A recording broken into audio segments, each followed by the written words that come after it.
Buenos días, queridos alumnos, buenos días, queridos padres de familia. Soy el profesor Esteban Motios Benavides, profesor del área STA, con el curso de biología, ¿sí? El tema sistema respiratorio dirigido para el segundo año de secundaria.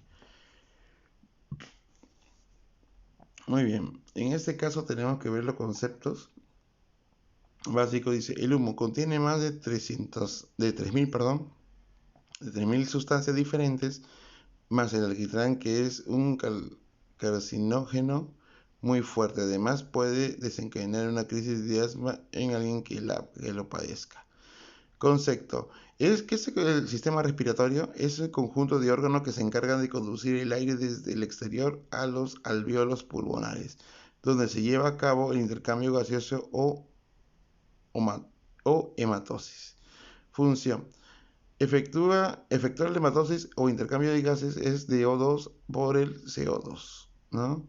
O sea, yo boto el CO2, lo dejo en el aire el CO2 y adquiero el O2 entre el medio y el mecanismo, ¿no? Entre el medio y el mecanismo. Y el organismo, perdón. Entre el medio, o sea, la parte exterior, y el organismo. Estructura. El sistema respiratorio está formado principalmente por dos grandes secciones. Ay. Dos grandes secciones. Uno, las vías respiratorias, es decir, el conjunto de estructuras formada por la cavidad nasal, la faringe, laringe, tráquea, bronquios y subdivisiones más pequeñas. No. En esa sección se encarga de permitir la entrada del aire a través de las superficies respiratorias. El aparato pulmonar, donde se efectúan los intercambios gaseosos entre el aire del ambiente y la sangre. Las fosas nasales. El primer tramo que recorre el aire está formado por las fosas nasales, con dos pares de aberturas, unas anteriores y otras posteriores. Las primeras están situadas en la nariz y se mantienen en contacto con el exterior, narinas. Las segundas, llamadas coanas, comunican con el exterior. Las paredes de las fosas nasales están recubiertas por una mucosa denominada pituitaria, que presenta tres protuberancias, conocidas como cornetes. Cuando el aire pasa por el sector, es entibiado por la gran superficie mucosa del tabique nasal y de los cornetes, siguiendo su calentamiento durante el paso por las vías respiratorias hasta llegar a los bronquios. Bueno, justamente ahí te explican todo el proceso.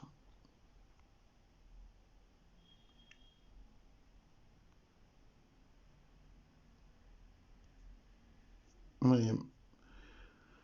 Acá te dan justamente todo el proceso, ¿no? Yo les voy a resumir justamente las funciones de ellos, ¿sí? Porque ustedes lo van a tener que leer. Van a tener que leer ustedes toda esta información, ¿sí? Muy bien, en primer lugar, características. Tenemos la tráquea. Dice, bajando por la laringe nos encontramos con la tráquea.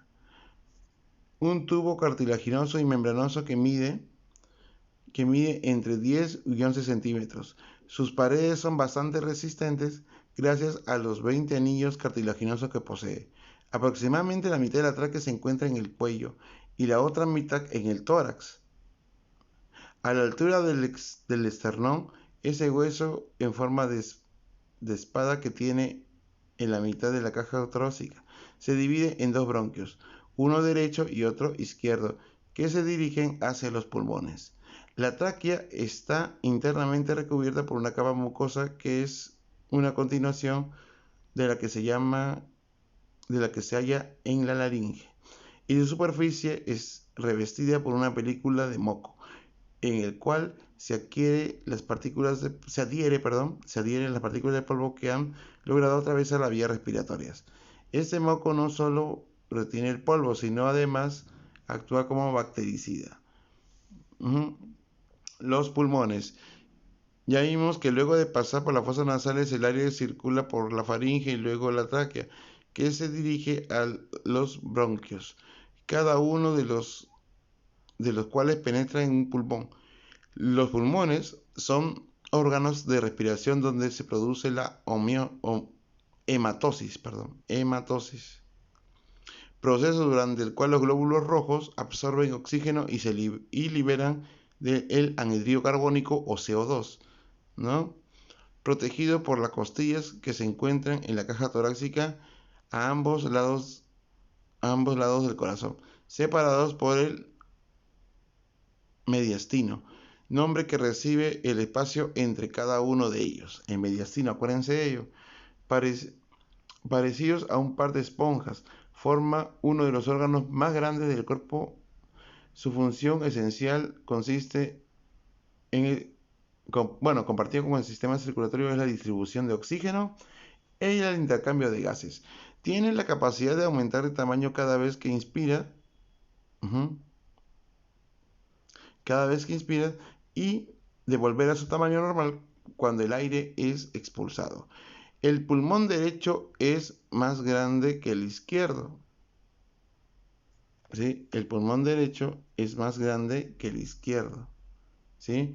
Cuando vemos de pulmón derecho y pulmón izquierdo tenemos que verlo de esta forma, ¿sí? El pulmón derecho es más grande que el izquierdo.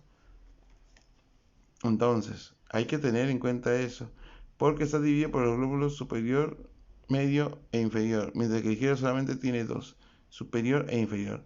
Cada uno de los lóbulos se divide en un gran número de lobulillos, en cada una de las cuales irá a parar un bronquiolo, que a su vez se divide en unas cavidades llamadas vesículas pulmonares. Estas forman otras cavidades llamadas alvéolos, niveles donde se lleva a cabo la hematosis.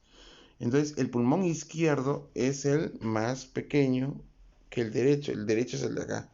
O sea, según como es su cuerpo. Para el lado izquierdo, acá encuentras el pulmón más pequeño, ¿sí? El pulmón más pequeño.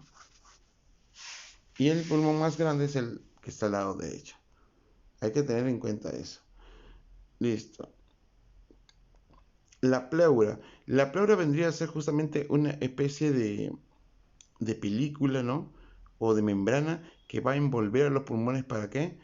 Para que esos pulmones no se puedan, ante cualquier día no se pueda salir de su cavidad, ni mucho menos sufrir algún daño. Y los bronquios, ¿sí? Ya habíamos visto que a partir de la tráquea nacen los bronquios. Estos se abren en dos ramas que penetran en cada uno de los pulmones junto con vasos sanguíneos y nervios. Son esas ramificaciones las que reciben el nombre de árbol bronquial. Al entrar en los pulmones se producen varias bifurcaciones a medida de que los bronquios se hacen más estrechos. Estas ramitas más delgadas de árbol de solo 1 milímetro de anchura son las que conocemos como bronquiolos. O sea, los bronquiolos a su vez se dividen en ramas más pequeñas llamadas bronquiolos. ¿Sí? Muy bien.